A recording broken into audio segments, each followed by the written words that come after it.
Ich weiß, dass I know that this is the time of the day after you have taken food. You get a problem of tiredness, and it is even you can consider it a small jihad. Yeah? Jihad is not to fight with weapons. It is a stronger jihad sometimes to fight against sleep, yeah, or to fight against anger. Yeah, the Holy Prophet Muhammad used to say once, it is more difficult to fight against your anger in yourself than against an enemy which is visible in front of you. So let's fight our small jihad against our weaknesses and remain strong. The time will not be too long. Prvo bih htio da zahvalim sestri Fahri, a onda da kažem da je vrijeme poslije uzimanja, to je konzumiranja jela, malo teško vrijeme, jer nas onda obuzima lagani umor. A mi sad kaže također da je poslanik sallallahu alejhi ve sellem rekao da je najveći džihad u stvari borba protiv nekog nevidljivog neprijatelja, suzdržati svoju ljutnju, na primjer. Isto tako, dajte da mi se malo vodimo svoju neku vrstu džihada protiv umora. Might be the Shoba Khidmat al-Khalq can distribute some water and Coca-Cola to keep people fresh. Možda da naši ljudi malo vode podijele ovdje da se malo ljudi osvježe.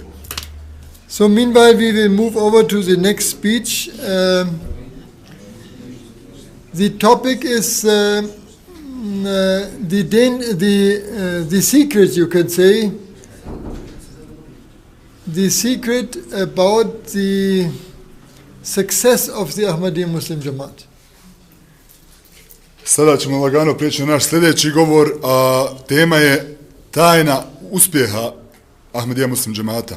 And I request Emir Bajramović to deliver his speech on the need of Khalafat. I molim brata Emira da dođe ovdje da izvede svoj govor.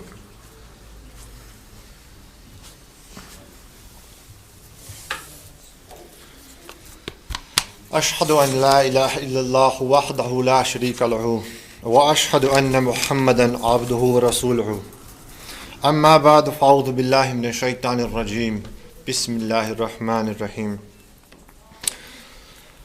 Poštovani gosti, draga braćo i sestre, assalamu alaikum wa rahmatullah. Tema mojeg govora danas je hilafet u Ahmedijatu.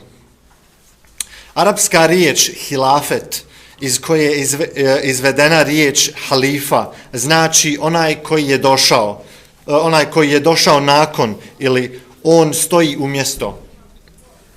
Ovo pokazuje da Allah dželšanuhu stvorio čovjeka s ciljem da ga odredi kao svog zastupnika na zemlji, koji će održavati red i provoditi zakon i pravdu. Allah je čovjeka opremio svim sposobnostima potrebnim za ovu svrhu, za koju ga je stvorio, ali je čovjek onda trebalo znanje o Bogu da bi bio Božji predstavnik na zemlji i trebala mu je uputa. Znanje o Bogu su Božje odlike i atributi.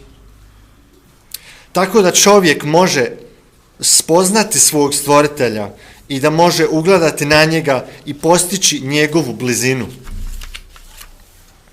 Čovjeku je data velika prirodna moć i stvaralačke vrline da je u stanju postići neograničeni moralni napredak, oponašajući te Božje odlike, to jeste atribute, i da se duhovno uzdigne do takvih visina da postane kao ogledalo u kojem se odraženi ti Božji atributi. Onda čovjek postaje vrijedan ispunjavanje svoje velike odgovornosti. Allah je to znanje o sebi i uputu ljudima slao kroz objavu, to jeste svoje riječi, kao je slao svojim odobranim robovima, koji su u svoje doba od svih drugih ljudi imali najbolje vrline. Jer je onda u njemu Bog mogao manifestirati sve svoje atribute. Dakle, takvog čovjeka Bog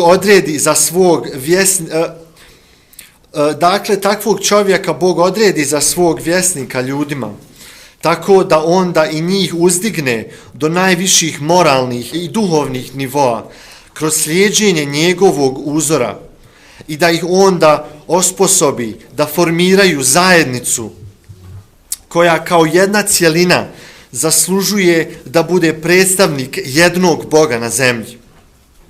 Onda ova zajednica vodi i prosvjetljuje ostale ljude u svijetu. U historiji čovječanstva Allah je poslao 124.000 poslanika i nikad ljude nije ostavio bez upute.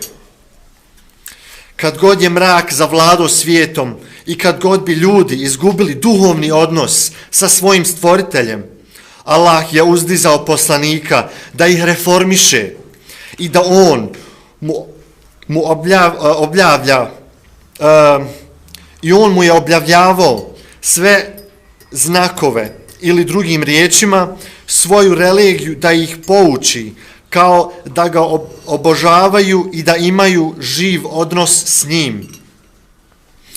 Ovi poslanici su bili poslani svaki svom narodu i zakoni ili religije kojim je Allah objavio bili su prikladni na njihovo vrijeme i okolnosti. Kako su se horizonti njegovog razmišljanja širili, čovjek je trebalo dalje učenje da ga uputi. Tako je na kraju,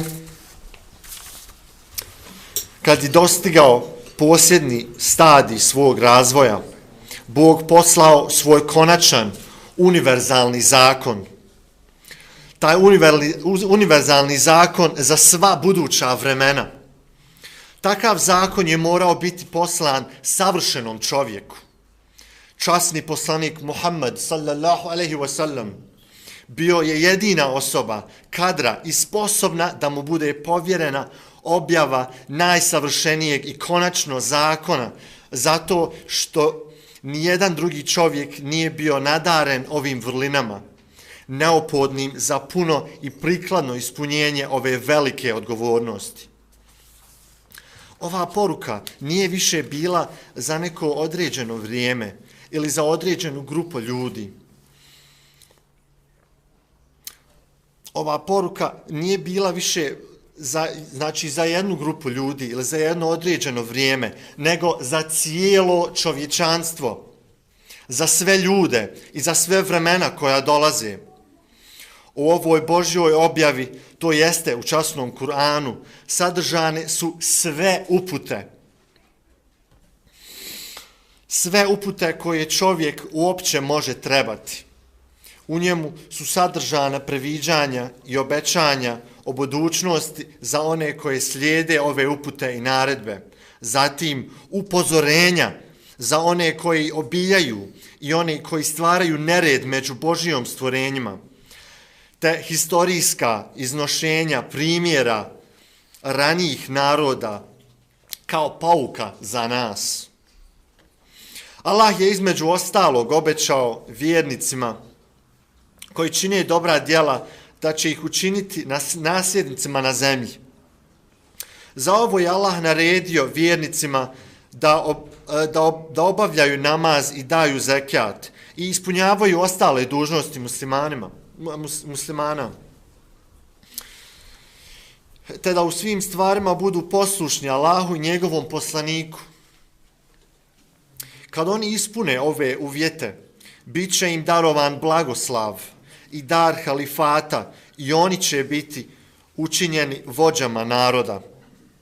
Njihov strah će biti nadomješten sigurnošću i islam će postići nadmoćan u svijetu i iznad svega bit će utemeljeno Božje jedinstvo i zajedništvo na zemlji.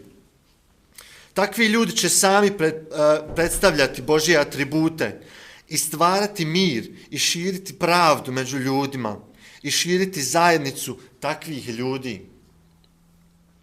Ovo obećanje je bilo za cijelu muslimansku naciju, ali je institucija hilafeta trebala biti predstavljena u formi pojednica, halife,